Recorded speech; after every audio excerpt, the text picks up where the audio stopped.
Okay, viewers, you welcome to our channel, the Mosman Tutor. Okay, today we want to talk about how to delete a folder in a temporary way. Okay, so I want to show you the steps on how to delete a folder in a temporary way.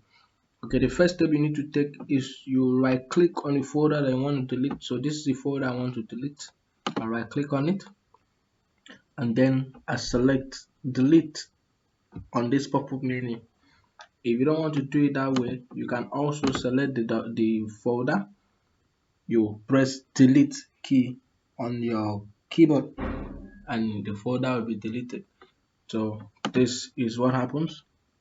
I select delete, the folder is deleted, and once it's deleted, it's here in the recycle bin.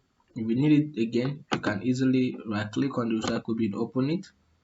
Check the recycle bin. This is the folder. If you need the folder again, you right click on the folder and restore it. Then it goes back to where you deleted it from.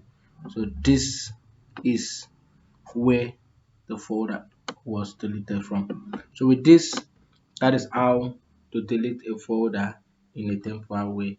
Okay, subscribe to our channel for more other videos on the computer tutorials. Thank you.